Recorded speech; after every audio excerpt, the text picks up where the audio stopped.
Friends आज गोटे mini blog को स्वागत करुच्ची। आपण मैंने केमती अच्छी आज आपण मान गोटे बढ़िया रेसिपी शेयर करी। मसूर डाली रेसिपी केमिति आम मसूर डाली को प्रस्तुत करुच्ची आपण मान को देखा। एबे प्रथमे मसूर डाली को भिजेकी रखी देखु भल से भिजी जाइए, बहुत बढ़िया से भिजी जाइए। देखु फुली भी जाइए। एबे ताको आमे पानी टू छाणी नबा, ताको ग्राइंडर जार रे नबा। ता सहित कंचा लंका, पियाज, भूषम पत्र, किछि अदा,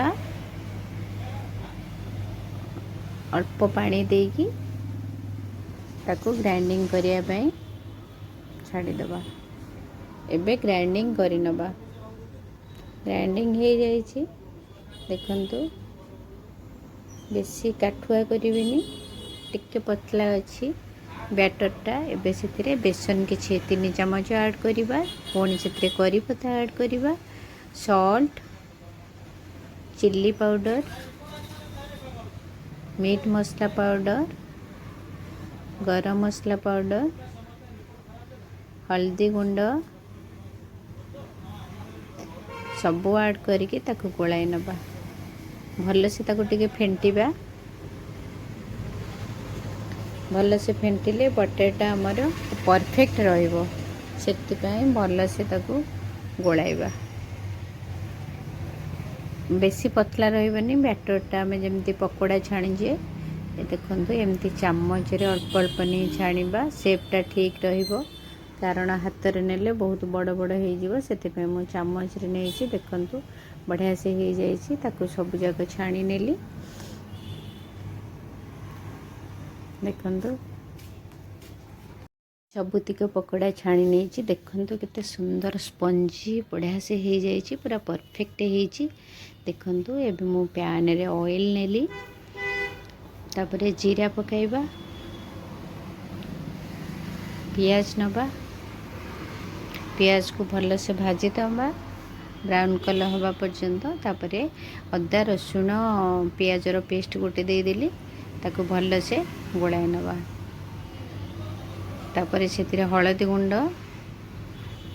एठी मीट मसला पाउडर, गरम मसला पाउडर, चिल्ली पाउडर, तापरे लूण ये सब को पकेके आम ताको भल से गोलाई नबा।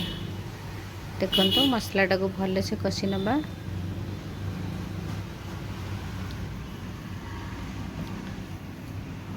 कषि हो गला भीतर एथिरे टमाटो ऐड करिबा। टमाटो ऐड करी पुणी मसला को भल से टमाटो जेमती मसला सहित मिक्स हो जावा पर्यंत मसला को भाजीबा।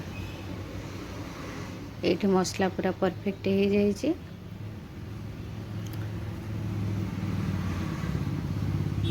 ता सहित पानी ऐड करिबा।